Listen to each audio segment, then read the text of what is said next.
If you follow the Occupational Outlook Handbook furnished from Department of Labor, it forecasts things. And back in the 90s, they told us that in the 2000s, spas was going to be heavy. They talked to us about people are going to start wanting makeup services more than they ever done before. They started talking about more grooming lounges that's going to be coming, and the actual barber shop is going to be faded out. They told us all of this in the 90s. Mm-hmm. And the thing about it is that you got to be able to do your research and development to figure out what's going on, because they had already told us this. Right. So that's the reason why I jumped into the Celebrity Makeup Symposium in 2005. And I'm telling you, in the very beginning, it was extremely lucrative. Welcome to the Friends in Beauty podcast, a safe space for ambitious beauty industry creatives to have real talk, get real answers, and practical tools to grow their businesses. My name is Aquia Robinson, and I'm a makeup artist, beauty educator, and the creator of Friends in Beauty. I created Friends in Beauty to support like-minded creatives just like you on their quest to connect, network, and build genuine relationships within the beauty community. Join me every week as me and my special guests reveal the keys to success and longevity in the beauty industry, and most importantly, have fun while doing it. You ready? Hey, what's up? It's your best friend in beauty, Aquia Robinson. Welcome back to another episode of the Friends in Beauty podcast. I am so happy to have you here with me, and I hope you're listening to this episode in high spirits and in good health. If you are a friend in beauty, I welcome you to join the Friends in Beauty Facebook community. If you're looking for a community of like-minded, ambitious friends in beauty to virtually connect with, network, and share resources, then click the link down below in the show description to join our community, and I'll be there to welcome you with open arms. Also, follow Friends in Beauty on all social media platforms at Friends in Beauty. What I like to do is something called the Friends in Beauty Friday feature, where every Friday I spotlight a different friend in beauty and their accomplishments. So no matter how big or small you think it is, I want to shout you out. I want to send you some good vibes. So all you have to do is use the hashtag FIB Friday feature, tag Friends in Beauty on something that you have accomplished, and I'll share it with the community. Additionally, something that I'm starting this week on Friends in Beauty is every Thursday at 12 p.m. Eastern Standard Time, I will be going live on Instagram and also in the Friends in Beauty Facebook community for the Friends in Beauty podcast after show, because there have been so many amazing conversations, so many gems that have been dropped on this podcast, and I feel like we need some conversation around those topics. So every Thursday at 12 p.m. Eastern Standard Time, join me on Instagram Live or in the Facebook community for the Friends in Beauty podcast after show. Additionally, the Friends of Beauty podcast is available on several platforms. We're on Apple, Spotify, Stitcher, iHeartRadio, Google, YouTube, you name it, we are there. And whatever platform you are listening from right now, I just want to say thank you so much for tuning into the Friends of Beauty podcast. I really appreciate you more than you can ever know. And I would love it even further if you took the time to leave a 5-star rating, a review, a subscribe, a like, a share, a comment, something to let me know how you feel about the Friends of Beauty podcast. Also, join the Friends in Beauty mailing list tribe. My mailing list tribe is the first to know about all things Friends in Beauty. I send out different business resources throughout the week, some inspiration, motivation. So if that's something that you're interested in as well, the link for that will be down in the show description. And last but not least, the most important thing is to share the Friends in Beauty podcast with your other friends in beauty, your family, your friends, anybody that you think could benefit from the information that is being shared. Share a way to help me grow the Friends in Beauty community. Now, today on the Friends in Beauty podcast, I welcome the CEO and founder of Bennett Career Institute, C. Allen Systems, and the Kidney Cafe, C. Allen Bennett, to the Friends in Beauty guest chair. How does one go from a bachelor's in religion to opening a wildly successful beauty school in Washington, D.C.? Well, you're going to have to tune in to find out. If you didn't know, I am a proud graduate of Bennett Career Institute's Makeup Artistry program. This is where my journey as a makeup artist began, and I literally cannot tell my story without including Bennett. In 2018, I was invited back to Bennett to be the instructor for the Makeup Artistry program, so Bennett holds a near and dear place in my heart. It was very important for me to have Mr. Bennett on the podcast because being in the beauty industry for almost 30 years, he is a wealth of knowledge, and I knew he was going to give us exactly what we needed. In this interview, Mr. Bennett and I discussed how he unexpectedly landed in the beauty industry, the history and evolution of what is now Bennett Career Institute, the sacrifices he has made as an entrepreneur to continue to operate his successful businesses, how he used beauty industry predictions in his favor and created the Celebrity Makeup Artist Symposium and other business ventures, his battle with kidney failure, how he overcame it and what's next, plus loads of inspiration, motivation, gems, and everything in between.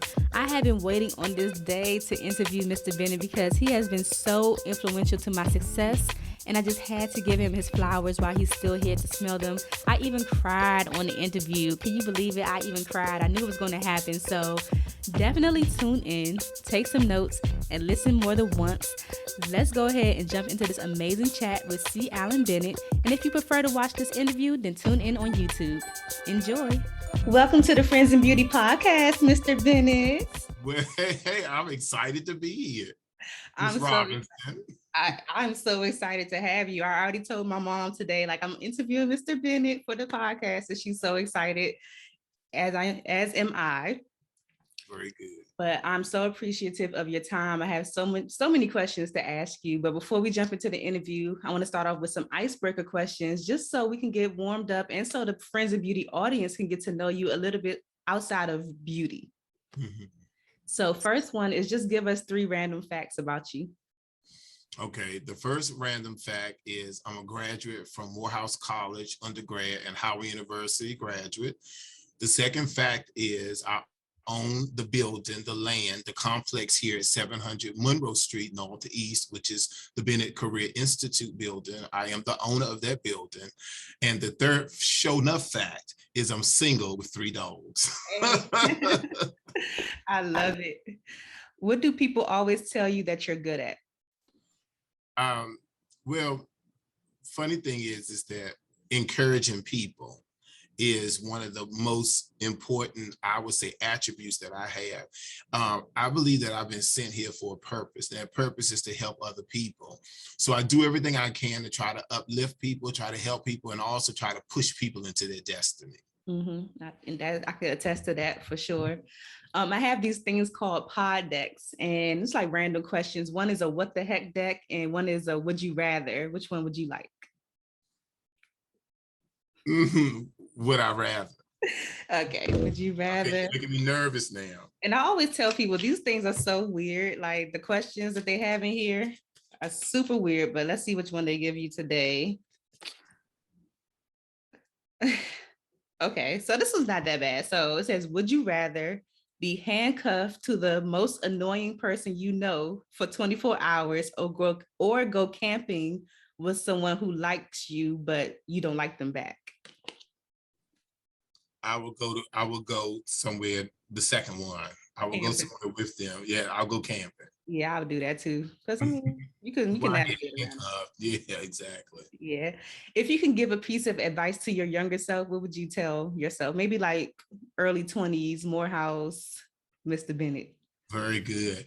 If I had a piece of advice that I would tell myself 20 years ago, would have been when I had the opportunity to purchase more properties in the district, I would have done that. I keep kicking myself in the butt as I drive by buildings that I had a contract on or buildings that I wanted to purchase, and then was like, nah, I'd rather not do it, when they were only like $99,000 and $100,000. Right. You know, now in the district, you can barely find anything under $500,000 or $600,000.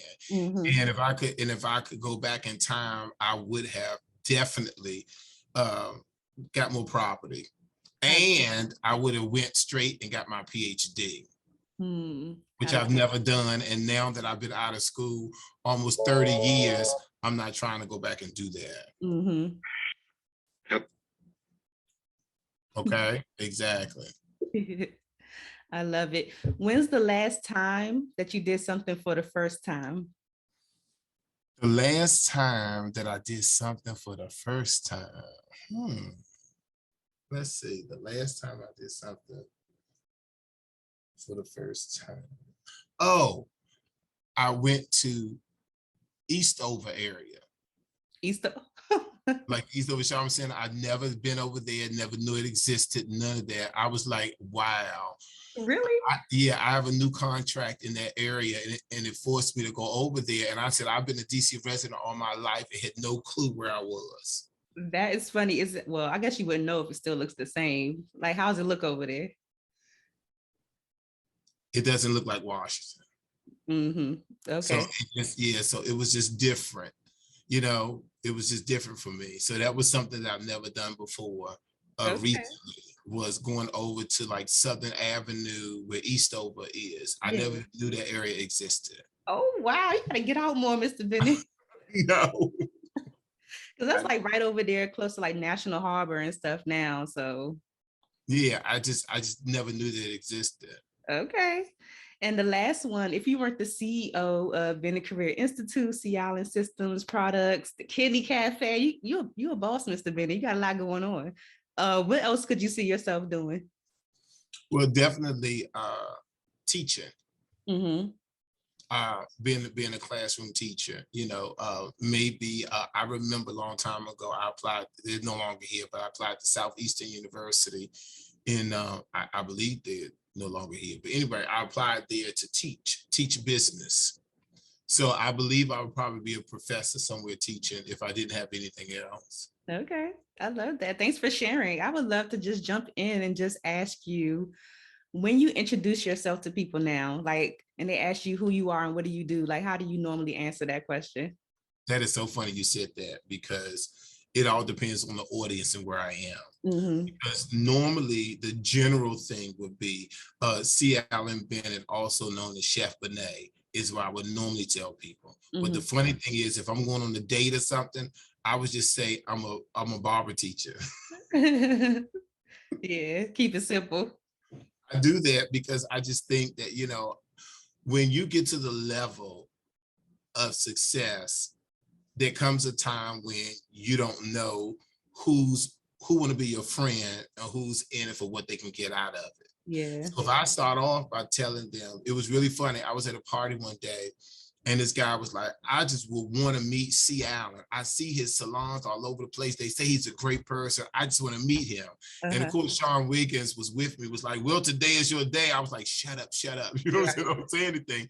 But I just think that when people recognize me or people know who I am, they put on a face. Mm-hmm. And see, I don't like that. I want to be around genuine people and not people think about what they think I have and what I don't have. Mm-hmm. So that has been a struggle for me in relationships as well as friendships, because people come into the door expecting one thing. And one of the biggest things I hear all the time, I'm not one of your students. I'm not one of your students. So then I had to say to myself, you know, I'm a regular person.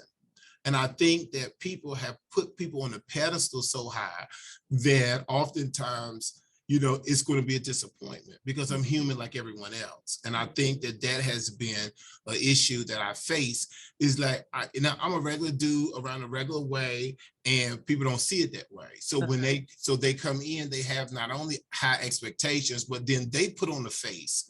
And I don't want to see that face. I want to see the real person. Right. Dang, I ain't reached that level yet. Well, at least I don't think I have, but I could totally understand how that could be like annoying for sure. So did Morehouse come first or did the beauty industry come first?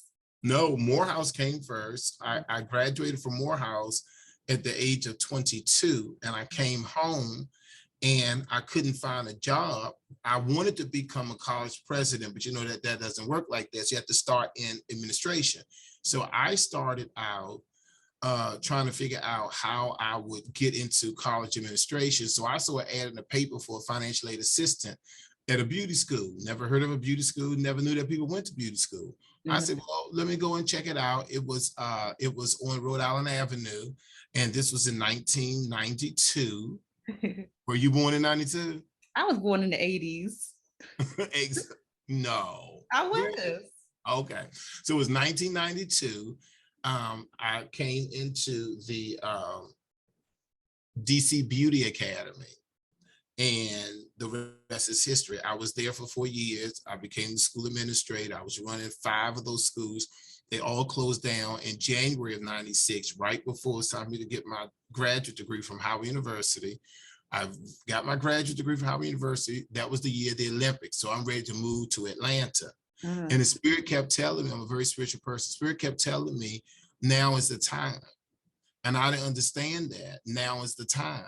It just kept coming to me. Now is the time. I'm saying to myself, yeah, that's the time for me to go to Georgia, all this kind of stuff. People kept saying to me, Ms. Robinson, they kept on saying, you know, if anybody can do a beauty school, it could be you, Mr. Bennett. By this time I'm 26. I'm like, who's going to listen to me? You know what I'm saying? But I was like, you know what? I don't know. I don't really want to do this. I want to move back to Atlanta. So the short version, Ms. Robinson, was one of my Morehouse buddies who lived in London was a stockbroker. He just happened to call to check in on me. And I said, Kenny, would you believe they talk about me opening up a beauty school? I ain't trying to do that. I'm trying to move to Atlanta. And Kenny, exact words to me, Ms. Robinson, his exact words to me was, Chet, if there was ever a time, now is the time. The same phrase that it has been ringing in my head for weeks. When he said it, he was overseas in London, I said, you know what? I'm about to open a beauty school, because I said, there's no way in the world that he knew what God was saying to me in Washington, D.C. And he used the exact words, so it could not be any plainer. So the rest is history. So that was in 1996. So altogether, starting in 92, it will be next year in 2022, will be 30 years of me in the beauty industry. 30 years. How does that feel? Does it feel like 30 years? Not necessarily. It's just that because I had, and I know we'll talk about it, but because I had the kidney transplant and I'm focusing on my nonprofit, I just believe that next year I will probably hire a CEO to be in my spot and let me move forward on my mission. My life mission and dream is to help the dialysis community and people suffering with kidney disease. I said to myself, baby, you did 30 good years in the industry. You never been in no real trouble, no scandal, no issues, no complaints. They never took your financial aid away. Never any. I'm the only African-American owned beauty school in Washington, D.C. that's fully licensed and accredited, you know, no stain on the record. And I said, I think that'll be amazing for me to close that chapter just like that, and then begin to focus on my life mission. I love that. And for some reason, I always thought that like you did hair, like you came from like a hair background. Oh, well, let me just tell you, thank you for saying that. The first year I started my program, I said something is missing. I was already the NCA president, National Cosmetology Association president, and I would never forget having a board meeting. Ann Ratner, one of the owners of the Ratner Company, Hair Cuttery, Salon, Cielo, Bubbles, all of them, a little short Caucasian woman. She came up to me and she says, Chet, if you're going to be in this business, you need to know the business through and through. She says, you need to go to school. You need to get your license. You need to see what you're out here telling people and preaching. And you know what? She was right. And I started in January 1997. I started the Bennett Beauty Institute night program. I ran the school during the day, put on my uniform, went into class in the evening, and I did those 18 long months to get my certification. And yes, I did hair for about a good 10 years. And then I said, after that, with my instructor license, everything, and I'm gonna be honest with you, I wasn't like the best hairstylist. It was never my passion. My passion was to help people, but I said, you know, I need that knowledge also so I can be able to help other people. And the most important thing, Aquia, was I noticed how people would lose their jobs and now had no clue what else to do. But me over the years helping people get a license and knowledge under their belts that they can go out there, and even if they get a pink slip, they can still make money. I said, you know what? I need to do that myself. And that's exactly what I did. And I enjoyed my time in the industry. If I didn't have carpal tunnel, I would still be part-time doing relaxers, which was always my favorite thing to do. I love that, because I was going to ask you what your specialty was when you were doing hair. So you like to do the relaxers? Well, it was relaxer and wet work. I was always afraid. Norris Robinson, God bless the dead, one of the top stylists in the city, was teaching me on the side how to curl hair. And I was just so nervous that I would burn the scalp that I just wouldn't do it. So I did everything wet work, and I became really good at doing wet work, pin-ups, relaxers, and I made a lot of money doing relaxers and wet sets and spiral curls and spiral sets and straw sets was in during my time. I was doing that, the crisscross pinups, all of that was perfect. I just didn't use my curlers. Yeah, I love that. So when you first opened up Bennett Career Institute, what was the process for that? Like once you got that calling and you decided to move forward with it, like what was the process for getting the school up and running? Well, I had a lot of help because the school had closed down, so there was a big need. I would never forget the higher education. I just filled out the application. I went through, I believe that they expedited everything for me, but then most importantly, I went to the landlord where I was working for the last 4 years. And I told him we had to renegotiate because I'm coming in the door with no students. And see, the reason why I knew, Ms. Robinson, that this was God's doing is because when I opened August 29th, 1996, by November, we had the largest beauty school. Wow. So we had surpassed Dudley's and everybody else. Everybody came out the woodwork and came flocking, like people who had went to school before but dropped out. All of these people came back to me, and I had a reputation of helping people as the admissions officer, school administrator. Trust me, I stood in between girls fighting many a day. I don't want to bring that back. That was at the DC Beauty Academy situation. And I just believe in my book, My Beauty is the Business, My Business is the Beauty Business. I tell people all the time, you need to go and sit and work under somebody first. I thank God that I was at the DC Beauty Academy and I ran the Annapolis School, the Fredericksburg, Petersburg, Richmond, and DC. In order to get that kind of experience under my belt, along with my 2 of my degrees, my bachelor's and my master's, I was able to go in and really make it work and change lives. And it has been rewarding ever since. I love that. What was your degrees in? My bachelor's degree was in religion because I thought I was going to start preaching. And my master's degree was in education administration. I wanted to learn more about school principal and being a leader in the school industry. And then that at Howard University really helped me out because I was already running the school.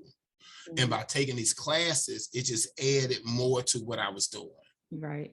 At one point, did you start adding different, I don't know, categories into the school? Because did you start off with cosmetology? Then what did you start adding? Exactly. So in 1996, it was cosmetology. So then I said, you know what? It's just too many women here. It's too much going on. We need to bring some guys in this building. Back in my day, Aquia, on Rhode Island Avenue, it is really funny. All the guys would hang out in the parking lot, wait for all the beauty school students to get out of class so they could see, pretty girls and try to hook up and stuff. So the parking lot was always eventful, especially on Fridays. In 1998, I started the barber styling course, and I changed Bennett Beauty Institute to Bennett Beauty and Barber Institute. That was in 1988. So then I decided later on, I said, let me offer the nail program. And then it was cosmetology, barbering, and nails. And then I said, you know what? We need more instructors. So I started the managers and the instructors course. And then when we came over to Rhode Island Avenue, that's when I added the instructor leadership course. And then about 3 years ago, we added the aesthetics course. But then we always did makeup ever since we moved into the building. We started doing makeup artistry. Do you remember like your first set of students that enrolled? Absolutely. And the funny thing is I talked to one of them today, but I still keep in touch. They still support. And I'm grateful because now we're on 2nd and 3rd generations. I have people that I've trained their mothers and fathers, and now I'm bringing their grown children to me. And it's just amazing to see. I can remember some people in their mama's stomachs, and now they downstairs on the clinic floor. And I'm just grateful that my family is able to train their family. I love that. Was it a hard process to get accredited? And I don't even know what goes into creating a school, but all the paperwork and the legalities that go into it, was that difficult at the time? Yes, because in order to get accreditation, you must be in business for 2 years. That's very difficult to be in business without federal financial aid for 2 whole years. That means that you're relying on your students' income and all of that in order to make it. What I did, Ms. Robinson, was in 1998, I took a contract at the jail, Correctional Corporation of America, Central Treatment Facility, CTF. It was a private jail that came here in 1998, where DOC is now, 1901 East Street. I worked there and worked at the school. I used my paychecks to pay my staff what I couldn't get from the student tuition. So in the beginning, I like to tell people, you got to have a plan, you got to have a vision. There has to be a blueprint on how you want to take your career to the next level. I knew that I had to sacrifice. So I would, this is crazy, I would be at the jail at 8 o'clock. I had a break from 11 to 1.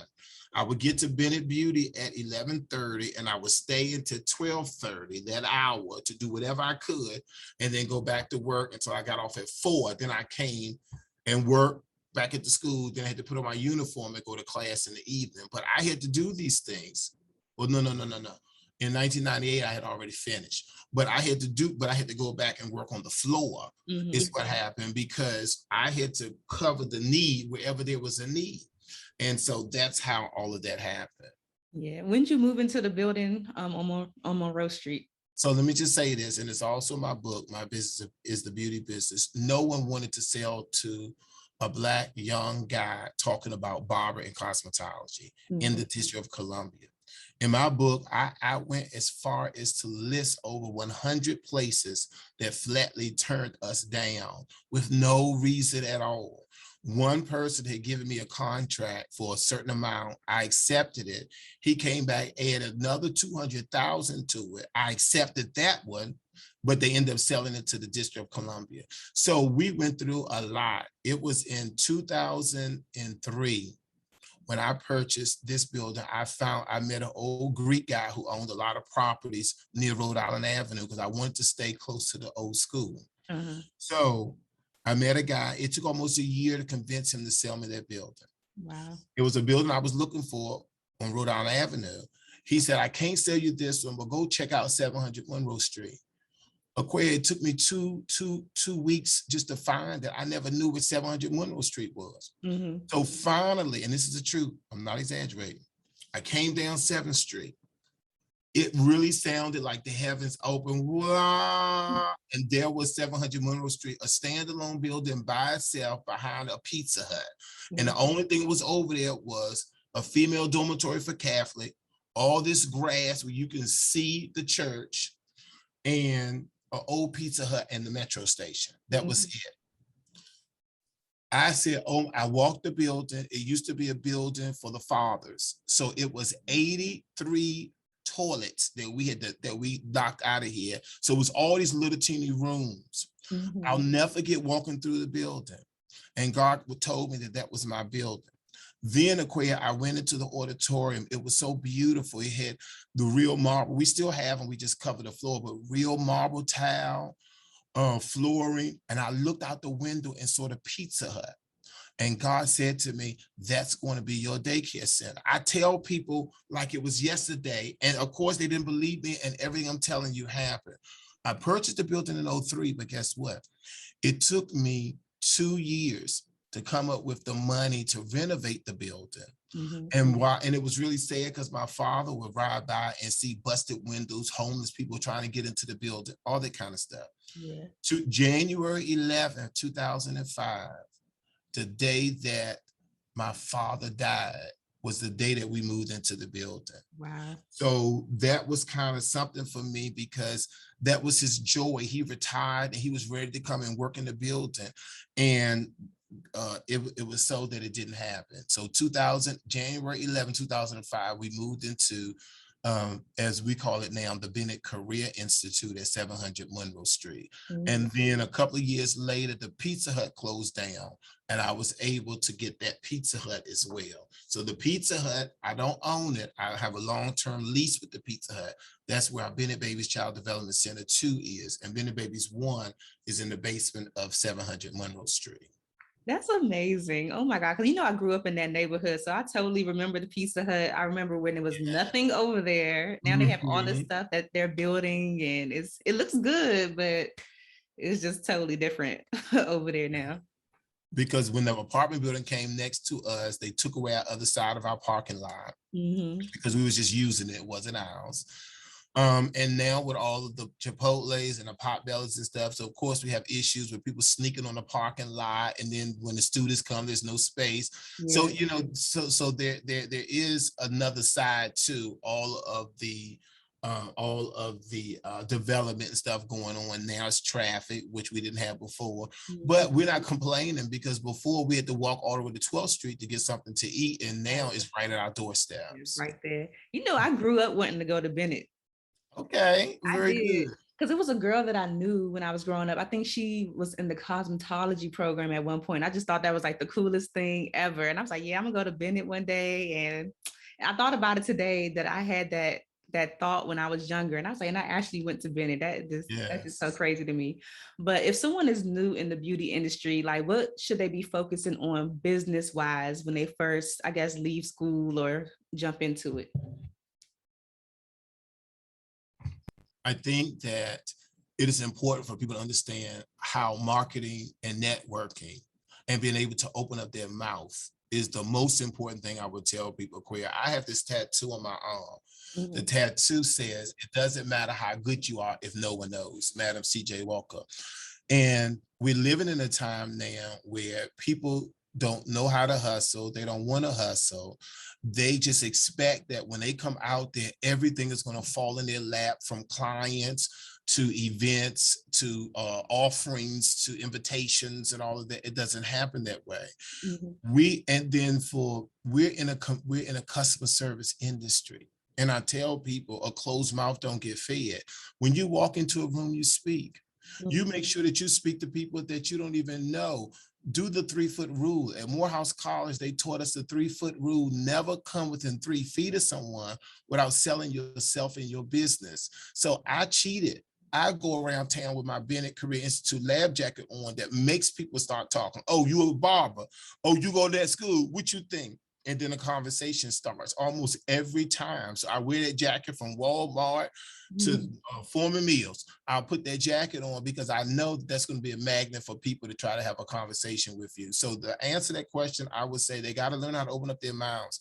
Attitude's not going to work in this industry. You walk around here with a tight face. How you think so? Who want to spend money with you with your tight face self? No, you need to have a sit down and let's get people who know how to be articulate, who know how to give you a firm shake hand, who know how to look directly into your eye and have some kind of knowledge with them and be able to share that and also convince the client that you can do the job.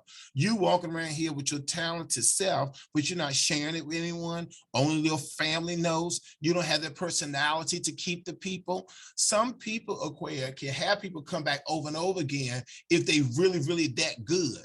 But most people go to people because of the conversation, because of the camaraderie, because of the networking, because of the socializing. And it's important that we, as in the beauty industry, you just starting off, you got to do the 3-foot rule. You have to network with people. You have to pick up that business mindset. You have to learn more than everything else. But the other side too, you got to do your own research and development. You have to figure these things out. Nobody is going to be able to do that for you but you. So in closing, I would say that is why it's important to have a blueprint. We know what a navigation will guide us to the place where we're trying to go. We got to have that blueprint, but we can't be thinking about it. Let me just say this. A lot of people start thinking about all the things they're going to do and wonder why it don't come to light or why it don't come to pass. A lot of it is because it's just a thought in our mind. Baby, you got to birth that thing. You got to take that pen and paper and start writing that stuff down. Once you write it down, now you have birthed it. It's out there in the atmosphere. So now what you going to do? Right. But all of this smart thinking and excuse me, and all of this, oh, I'm gonna do this one thing, baby, you just dreaming. How do we make a dream a reality? You do a blueprint, you write it down on paper, and then you act on it. So I'm not gonna say as far as get you a vision board and put it on the refrigerator. I'm not saying that, but you have to have a goal somewhere. I tell my staff and the students, everybody should have a little notepad. I run out of them. Of course, it's a shame. I have so many books with all of these, and all of these are filled. So now I'm working on this one. Why? Because every day I create an agenda. What do I want to accomplish today? And then, Aquia, I got to get on them about money. Folks are funny when it comes to money. That's what I just told them in the meeting. Nobody want to talk about money. Sweetheart, I love you, but baby, I'm not in business because I love you. Loving you is not going to pay the electric bill, the gas bill, nor the water bill. So what we have to understand is we have to understand how we embrace money education. Learn it in the month of September at the Bennett Career Institute. Every year I do the same thing. We take the whole month and I dedicate that to business. If you want it, I'm going to give it to you, is what I tell them, because you got to be able to have a blueprint. You got to write things down. And then the reason I brought up money is because not only do I have a goal in reference to my agenda, but I also have a goal on how much I want to make. Right. How much money can I make today? Am I going to meet my goal?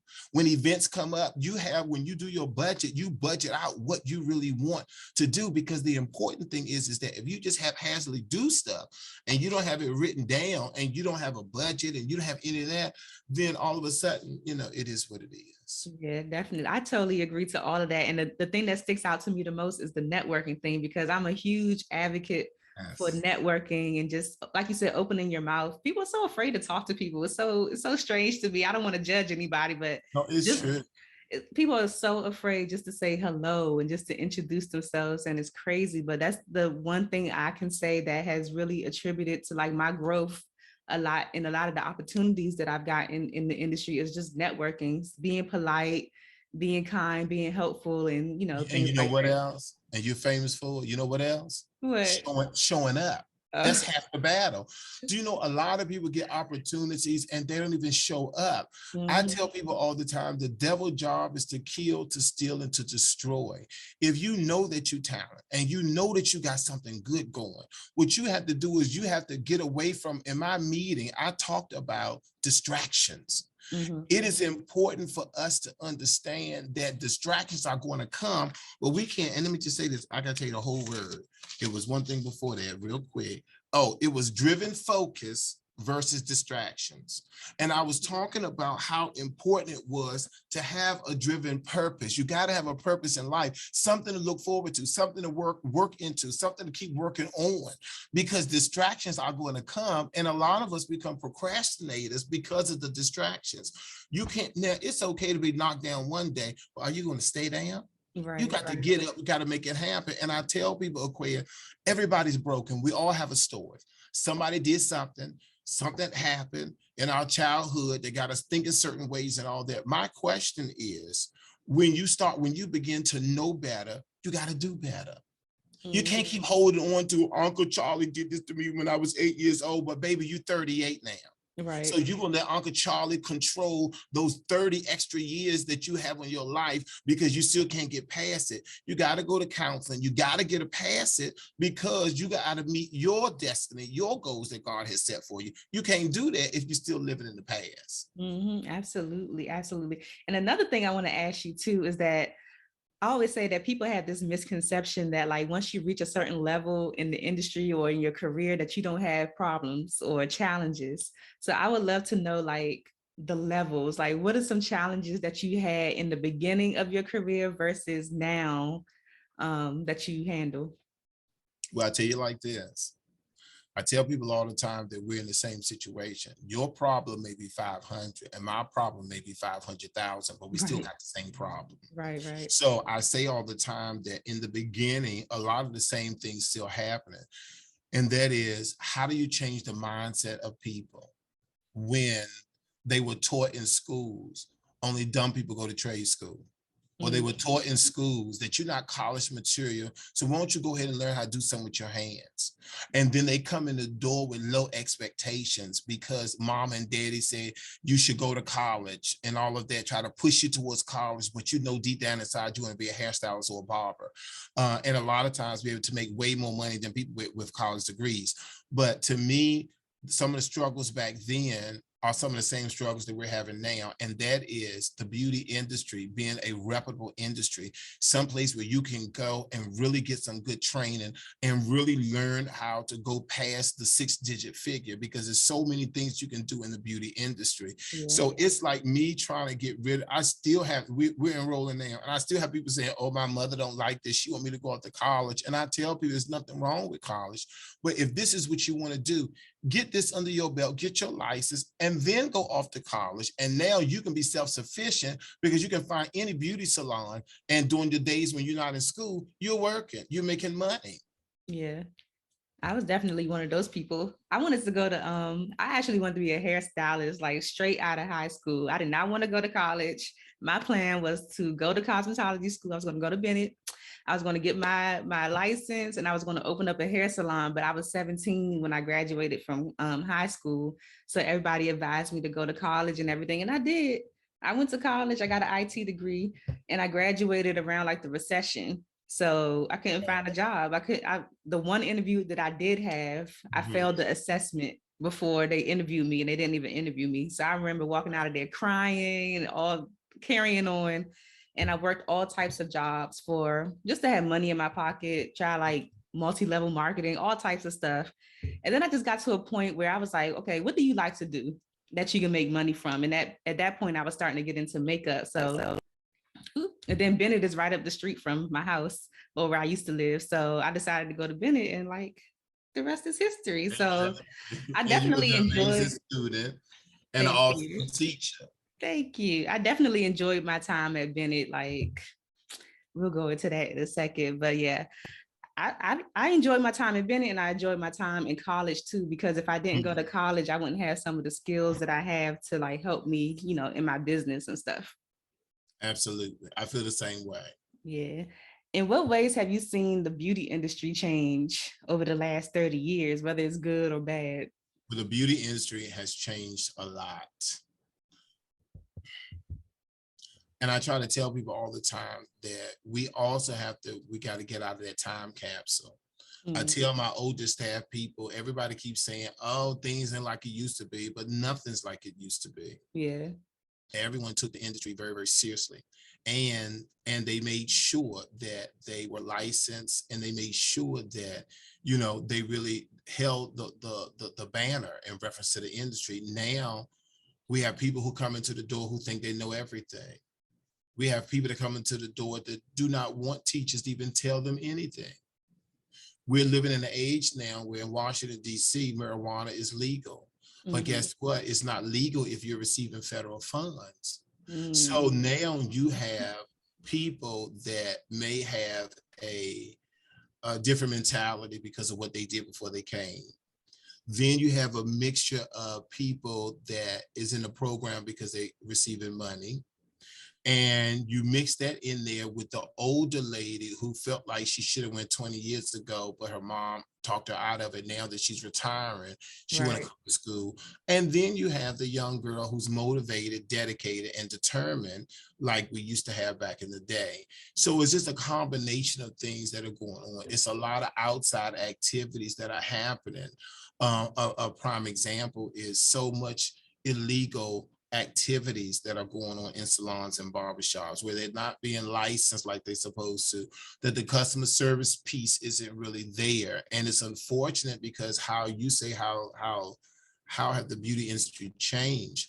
A lot of our African-American salons and barbershops are really either going out of business or they're moving into Maryland because they're not really keeping themselves up with the latest things in reference to technology and all of that.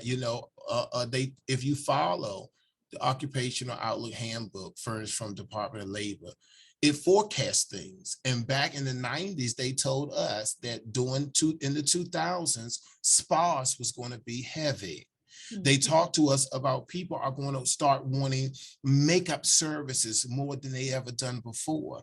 They started talking about more grooming lounges that's going to be coming, and the actual barber shop is going to be faded out. They told us all of this in the 90s. Mm-hmm. And the thing about it is that you got to be able to do your research and development to figure out what's going on, because they had already told us this. Right. So that's the reason why I jumped into the Celebrity Makeup Symposium in 2005. And I'm telling you, in the very beginning, it was extremely lucrative. Girls came out of the woodwork across the country to see Sam Fine, Dirk Rutledge, Reggie Wells, all that kind of stuff. I mean, it was like boom, boom, boom, boom. But the Occupational Outlook Handbook told us that. Yeah. It told us in 2009, I did the C. Allen Grooming Salon on U Street. And it was amazing the years that I was there. And that's because they had already told us what was coming. Think about it. You can go to like 8th Street, Georgia Avenue. You may see the old style barbershops, but other than that, you don't really see them anymore. Now they go there and they get arching done. They get color done. They get lock extensions done. They get all kinds of stuff now. Man weaves. So that's why it's important that we keep up with the latest styles and trends. And that's what continuing education. A lot of people fight that. Why should I have to get CEU hours and all that? Baby, because you're doing the same thing you was doing 20 years ago. That's why. Right.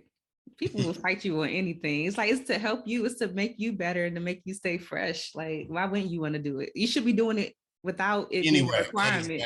Exactly. Yeah. Have you heard people talking about, like, in hair salons, they're not washing hair anymore? I've heard, which is against the law. Wow. Yeah, because everyone that comes into the place, you're supposed to get shampooed first. Okay. I have heard that some people, because they want to save, they'll come in with their hair already shampooed and blow dry and just wanted you to braid and all this and all of that. Well, that's of the devil. I don't believe in none of that. This is me personally. I don't believe in that. I'm an old school hairstylist, and I believe that I don't care what you say you wash your hair. I need to know for a fact. I need to do it. Because, and some people say to me, and I turn them away. I always turn them away. I just need so. I already didn't know, baby. I need to be able to do it, because guess what, Aquia? Part of your service is consultation. Part of consultation is analyzation. So we got to analyze that scalp and all of that. And I am not going to take that risk that you did what you say you did, because at the end of the day, I've had clients who say, I just want a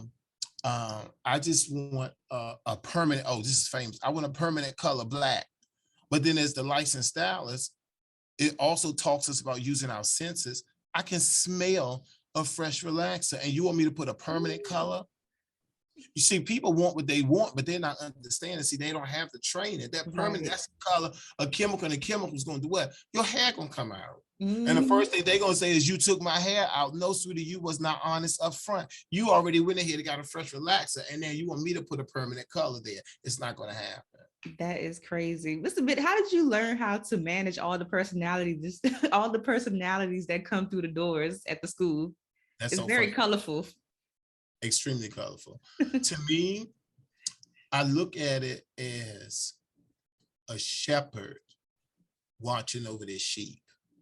And I said that to say, I know that people come from all walks of life. And I understand, Aquia, that most of the time they just want to be heard.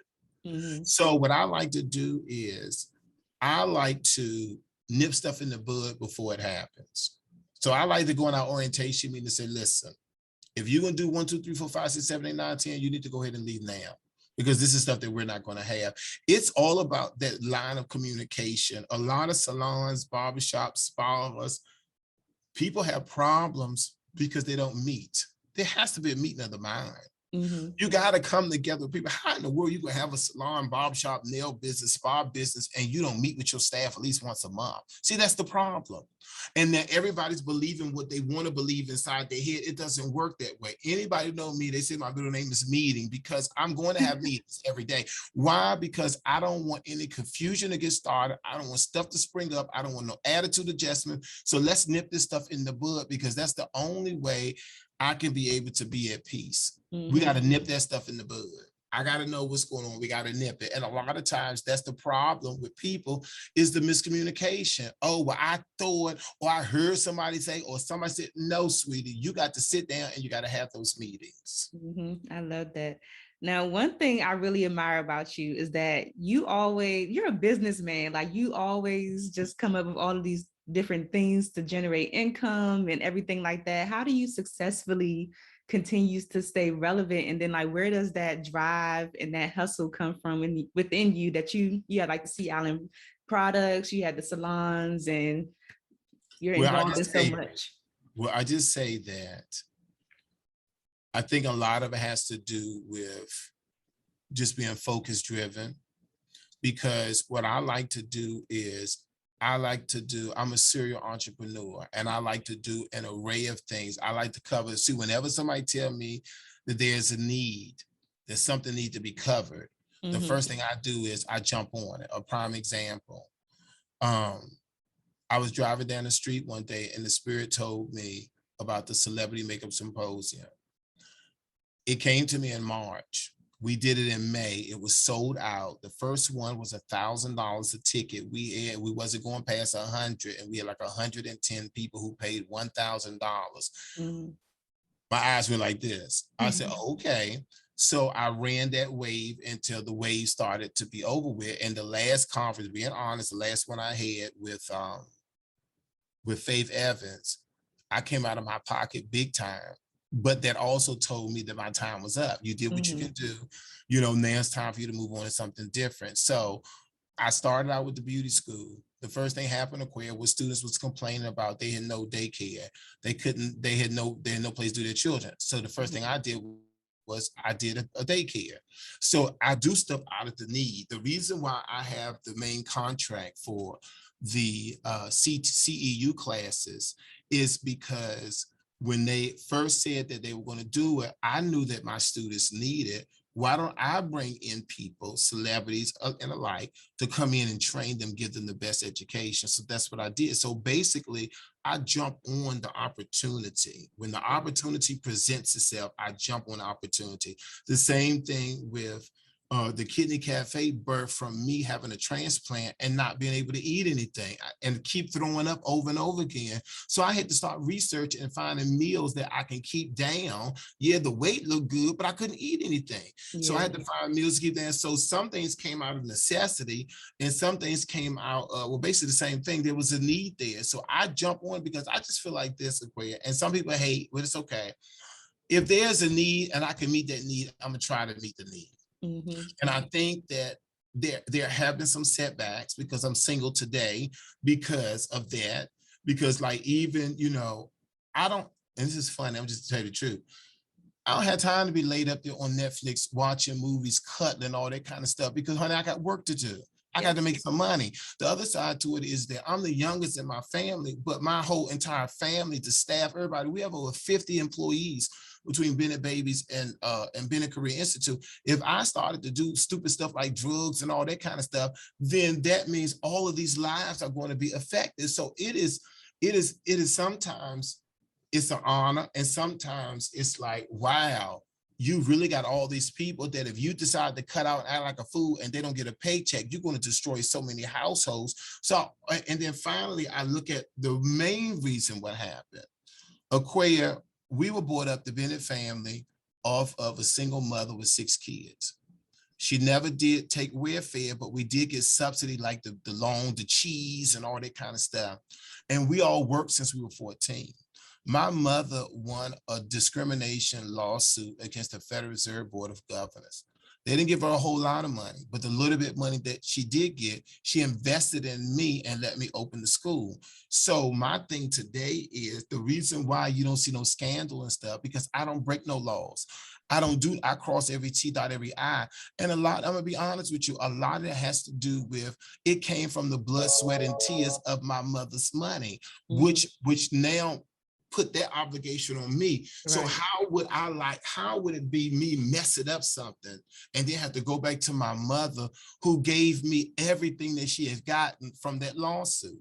Right. So I had to make it work because I had to make it work. That would be a huge burden and disappointment on you. Absolutely. And we're not going to do that. Yep. If you fumbled that ball, it would not look good. Yeah, we're not going to do that. And so I just try to stay busy, and I'm a busy bee. and I got to take over spirit. I like to be in charge. So I Mm-hmm. like to create stuff and do stuff and create stuff and do stuff. Now that I had a kidney transplant, I'm trying to slow everything down, and I'm just trying to focus on like 1 or 2 things, and that's it. You know what I'm saying? Because I said, just like you said, you never been to Eastover. Like, I don't know anything about Maryland. I go to my same little places and keep it moving. I don't know too much about Virginia. I go to my same little place, keep it moving. So I said, eventually, I'm going to start taking more time for myself and just getting out, just enjoying, you know, things that I used to do when I was a kid when we didn't have any money, like going to the museums, you know, walking to the monuments, you know, so I'm just doing the everyday things that I'm looking forward to getting back to.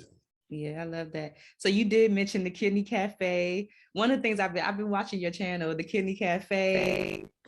It's going over my mic. Stop it. So I have been watching your YouTube with the Kidney Cafe. You do the kidney conversations and everything. Can you share a little bit with the friends in beauty that don't know, like what was the inspiration behind that? You mentioned your kidney transplant. Very good. So basically, I was sitting on the sofa. I started laughing. My stomach was hurt. Anything I do, my stomach started hurting. So I said, I need to go to the doctor. I went to the doctor. They said, your kidneys failed. You need to go on dialysis. I said, I'm not going to believe that. I went then to the emergency room, Georgetown. They said the same thing. So I was like, wow. So basically, the short version of Queer is that ever since I moved to Atlanta, when I went to Morehouse College, I would eat a lot of highly seasoned food. You know, I love the pork chops and the collard greens and the mac and cheese and the candy yams and all that good stuff. And I would do that kind of stuff on a daily basis. The 3 main causes of kidney disease was obesity, and that was the area where I was going. I was in the 6th grade wearing a size 40 waist, okay? Hypertension, which I had high blood pressure. I didn't really get high blood pressure until I started to school. And then diabetes, which I became a diabetic in like the mid 2000s. So I had everything for it. But basically, it was me finding out that my kidneys had failed. And that 14 months I was on dialysis was the worst time of my entire life. I saw people die in front of me, too weak to get up my stairs, having somebody to bathe me from time to time. It was just an extremely traumatic experience. And the funny thing about it is that I knew that God had something else for me. So during my walk into my car after treatment, I can remember like it was yesterday, I would say, God, I just can't do too much more of this. I can't, you have to help me. Show me, why am I suffering like this at 49? I don't understand what's going on, Okoye. And it really bothered me because I said, I'm gonna tell you the truth. I said, God, all these years I've been helping people and changing lives, that this is what happened to me, you know? And then there was one point where I was in my mind, I'm being honest, I'm not gonna say I was ready to check out, but I was preparing because when you see people that you're talking to and they're going to cardiac arrest right in front of you in those chairs, you just start to think about yourself. And so it was a traumatic time. So when I got the transplant from Dr. A.C. Williams, who had been my mentee and worked under me for 20 years, I had no clue she would be the donor. Once she gave that to me, I said, you know what? Because I also saw some terrible things in healthcare when I was on the system. Let me just share one quick thing, and I'm trying to get emotional. But there was a time, Okoye, that my port didn't work. And my port didn't work, but my insurance had lapsed. Because my insurance had lapsed, I couldn't get a new port because I didn't have insurance.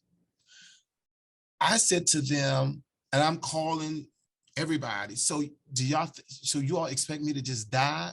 Because if I can't get the access to work, how can I get my treatment? Right. Believe it or not, there was nothing that anyone could do. They said because of the laws about preconditioned illnesses, nobody would give me insurance. It so happened, Okoye, that I'm there and couldn't get the thing done. I believe it was God who changed it because all of a sudden it just started working again. And then I got a donor. But if it didn't work, there was nobody to help me. And I'll never forget, this one guy said to me, and this is what happened. This is what's going on today. The one guy said to me, the only thing that's going to work is you need to, as a business owner, you need to apply for insurance for your staff people, and you be one of those staff people. And that's how I was able to get insurance. Because guess what? Without insurance, you can't have the surgery neither. So it was a situation where I felt that I had no one in my corner. I'm on the phone every day calling the people. I'm talking to counselors and everyone. And the reason why I shared that is because that's why it's important that we have universal health coverage, and it's important that we have affordable health coverage. Because of my preconditioned illness, nobody would accept me. Everything was wonderful until they found out that I was on dialysis. Right. And I wasn't going to lie, because eventually they'll be able to see what's going on. And it was just a terrible time for me. So I said that to say, I decided to launch the Sea Island Foundation to help people, to bring awareness about kidney disease, to help people learn how to eat right, to help people to just change their mindset, because a lot of this has to do with the mindset of the people. We have to change how we eat. You know, when people say vegan or healthy food, I don't want none of that. It's a mindset. Do you want to live? If you want to live, then let's do these alternate substitutes. And I'm not talking about major stuff. I'm just talking about don't use sugar. Get something else, something that's healthy for you. You know, don't use like I don't use salt. But I create a seasoning that will give me that same kind of taste.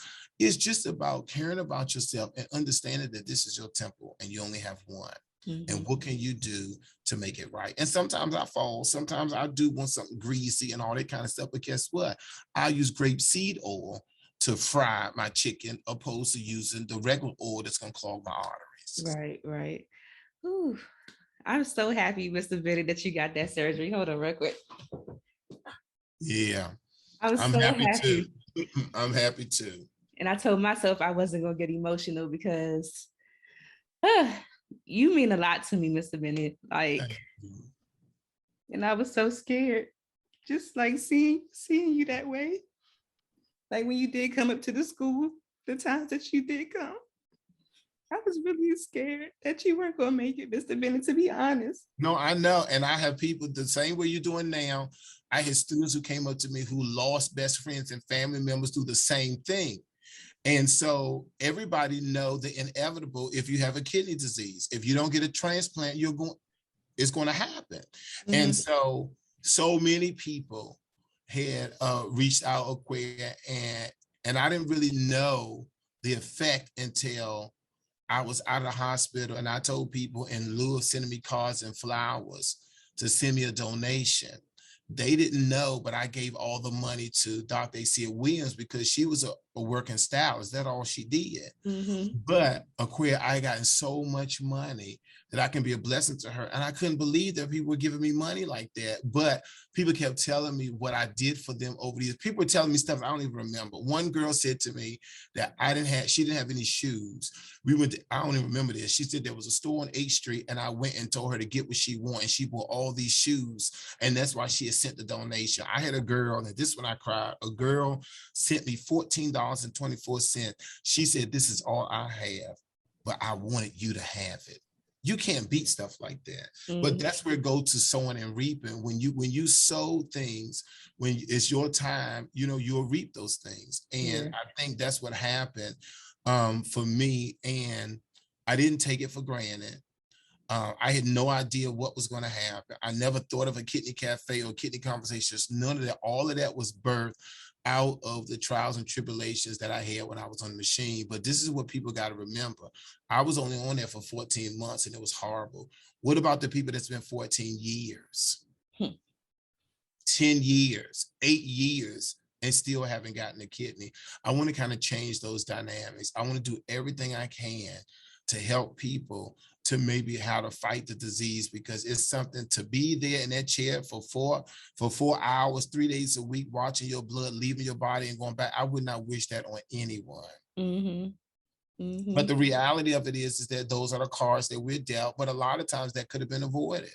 Yeah. The doctor told me over 20 years ago to stop all of that hot sauce and seasoned food and all of that. And I kept on saying it wasn't going to happen to me. And it did. Yeah, might needed to sit down. He's trying to sit you down from all the stuff that you was doing too. True. What's the best part about what you do? The best part about what I do is when I get stuff like this here, when I get cards that people say things like, over the years, you have forced me to grow. I've had conversations I didn't want to have or didn't think I was ready to have, but you always brought certain topics up. You're put me in a position that pushed me to grow and self-reflect. Even though I hate going always, so I hate doing something always, even though I hate it, you always tested me, as if you would like to put it, but there were all of the reasons. You seen something in me, so I decided to push it out of me. Stuff like that. Being able to change lives is the important thing for me. How can I help people push to the next level? A prime example, there was a makeup student, pretty brown skin makeup student, who had the determination to do things. And when we had a position open to teach, some of the people around me was like, she's too young, she's inexperienced, they're not going to listen to her. And come to find out, she's been one of the best ones that we had. Her name is Aquia Robinson. I can remember when she first came through the door. So that's what it's all about. It's about how can we see, when I see my graduates in New York doing great things, when I saw how Michaela painted Beyonce's body and knowing that she came here, right. You know what I'm saying? When this is crazy. I had some friends in Abu Dhabi. They were over there, way overseas. And they ran into a beautiful, beautiful, beautiful African-American girl who was a barber. And when she told them she was from the States and she went to Bennett, everybody spit the food out because they just thought it was just crazy that she was over there. And I guess that's Saudi Arabia. I don't know, but out there somewhere. Mm-hmm. And they couldn't believe it. But to me, that's what brings me joy, to know that we train people, to know that they took what we said and they went out there to make it happen. And I think that's the blessing. Yeah. So would you say that's part of your legacy? Oh, absolutely. Absolutely. Just to know that when I ride down the street, there are salons and barbershops. Almost every single one have a Bennett graduate. Mm-hmm. A lot of them are owners of the shops now. I have so many shop owners, all because of my business classes and pushing them to do that no one else would have done. So that's why those student body meetings is so important. So we can try to put the fire under them, because so many people, they get so disheartened and so many naysayers in their ears that every now and then, because a lot of people don't go to church. A lot of people don't listen to, I would say, or spiritual music or people that will leave an impact in them. So a lot of times I'm the only person that they have. Mm-hmm. And so I try to make sure that I live a certain way. And then also try to make sure, just like I tell people all the time, they'll never see me with an attitude. The day I get an attitude is when I go home, because I would not want to teach one thing and then people see something different. So I will leave the building. Yeah. So I'm just grateful to be here today. So the Kidney Cafe, Kidney Conversation, all of that birthed out of my experience being in that dialysis chair and knowing that something else had to change. Absolutely. This has been an amazing conversation for me to really learn like the backstory behind Bennett, because I always tell people I have like an original list when I wanted to do the podcast and all the people I wanted to interview, and you were definitely on my original list. I wanted to interview you like in the beginning because I wanted to interview all the people, or like the closest people to me that I could have access to that really impacted me as a makeup artist. And you're definitely on that list, and I have to give you your flowers while I have the chance to, because had I not gone to Bennett is my foundation. And just to know like the backstory of just how you got started and how you opened the school, I love it. I love it because Bennett, like I said, is my foundation. I went to the Makeup Artistry program. I can't tell my story as a makeup artist without mentioning Bennett, like at all. I can't, because I started there, and I always tell people I wasn't the strongest student in Brittany's class. I used to go to the bathroom and have like many meltdowns because I couldn't get the foundation right, or I couldn't get the brow to look the way that I wanted to look. And then for you to present the opportunity for me to come back and teach at Bennett, it's a whole full circle moment for me to be able to come back and teach students in the same capacity that I was taught. And I had a blast. I enjoyed my time at Bennett, and trust me, they're still calling. We're just trying to get past COVID so we can be all each other's faces again. Yeah.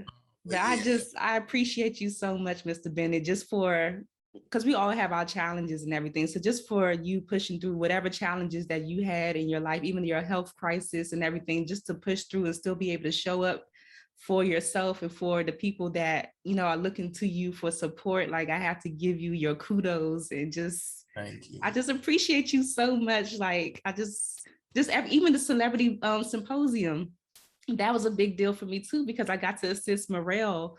And then from just me building that relationship with him over the years, I have done so much just from that one relationship that was built from me assisting him at the symposium. But if there was no symposium, I have no idea how any of this stuff would have happened. So I'm just so appreciative. And then I did a bus trip, like similar to what you did for the symposium for Friends in Beauty, to the makeup show. It just so much inspiration has come from just watching you operate in your passion and your truth. And I just appreciate you so much. Well, thank you so much. I appreciate you and your mother. So thank you so much. You're welcome. So before you go, I have to ask you the rapid fire questions, then I'll let you head out. Okay. So the first one is just, what are the top 3 keys to your success so far? The top 3, I would say meditation. I would say listening. And I would say is meditation, listening, and dedication. Mm-hmm. How do you measure your success? Oftentimes, this is funny, but sometimes there's a group of us, college grads, that we go out of the country every year. And a lot of them are lawyers, mainly lawyers, a couple of doctors. And it's so funny because when we get into that playful mode and everybody want to start joning, they'll say stuff like, why don't you go wash some hair somewhere, go curl some hair, stuff like that, because they, to them it's a joke, Mm-hmm. And I will come back with, well, you go pay your rent while I pay my mortgage. Okay. You know what I'm saying? And I will go back to how many clients that you have that can speak for you and stand for you. So basically, to answer that question, I measure the success sometimes, which may not be a good thing, but all of my other successful friends, we come together, and sometimes I measure it that way. Oftentimes, I just measure it by, and this is really, really something. Before COVID, during COVID, I had my assistant to do a tree that started in the hallway in the basement all the way up to my office. Mm-hmm. And that tree has all of these red flowers on it. When COVID is over, we're asking every graduate from whatever program come and put their name in the year they graduated.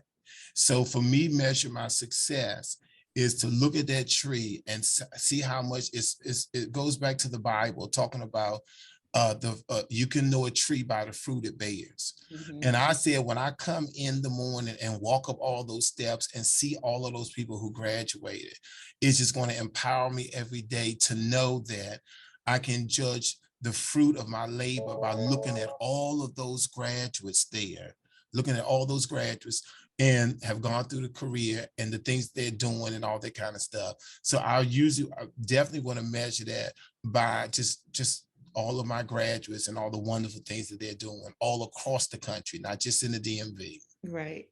What's the best advice you've ever received? The best advice I ever received was my pastor, who said to me, when I said, I'm not taking that job in no beauty school for those $7 an hour.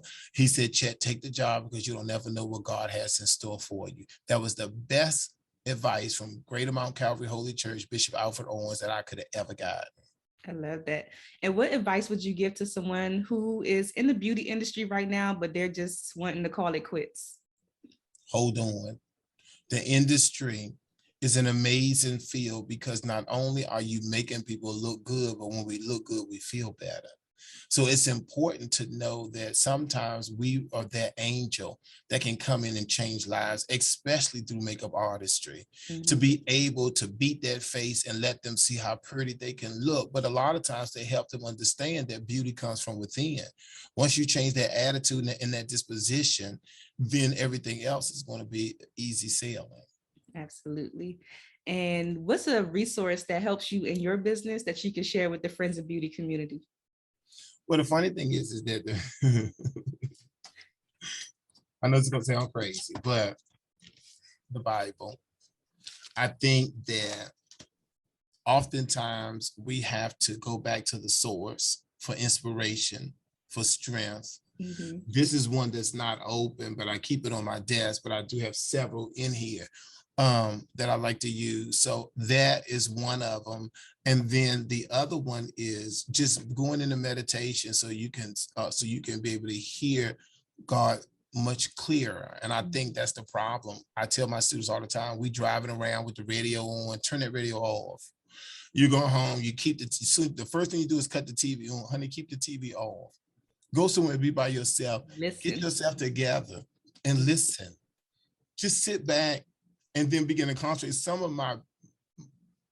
Listen to this. Some of my most amazing ideas is me trying to be in tune. I told you earlier, I was just driving down the street and the Celebrity Makeup Symposium came to me. There was no music on. There was nothing that would get me riled up. It was just I was driving home, but that gave me opportunity for the Lord to speak and for me to be able to hear his voice. Because sometimes, Aquia, we got to distinguish what's God's voice and what our own voice.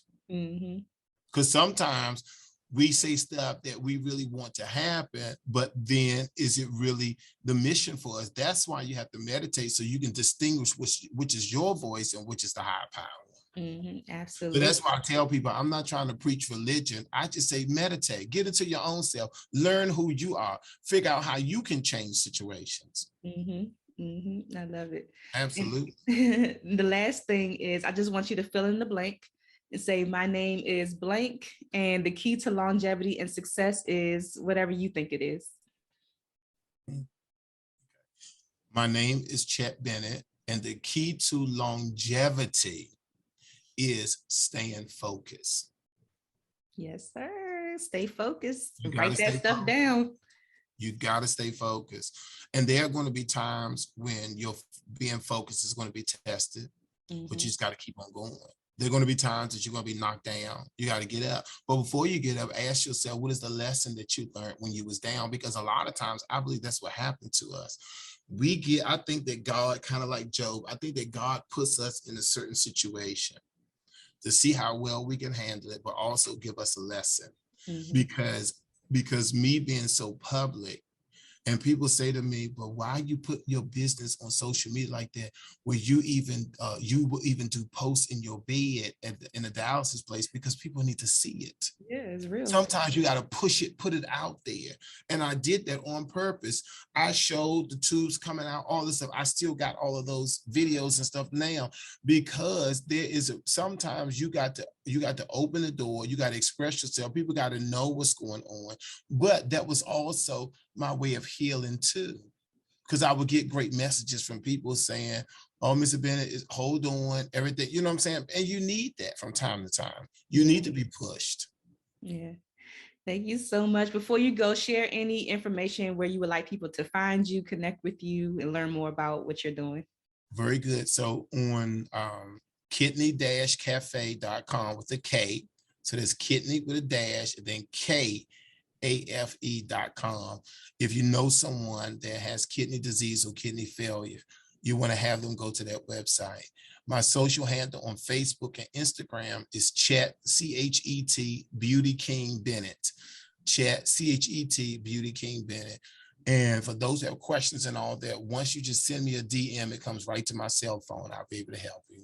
And then, of course, Bennett Career Institute.org for anyone that's interested in skincare, makeup artistry, cosmetology. Bennett, 2 N's and 2 T's, careerinstitute.org. Yay. Thank you so much, Mr. Bennett, for your time. Wonderful. And you look beautiful. Thank you. Thanks for listening to the Friends in Beauty podcast. Don't forget, sharing is caring. Share this episode with at least one friend in beauty, and subscribe, rate, and review on Apple Podcasts so that other friends in beauty can find this show. Plus, we'd love to hear your feedback. Connect with us on all social media platforms at Friends in Beauty, #Friends in Beauty to join the conversation, and join our Friends in Beauty Facebook community to stay connected. Talk to you soon.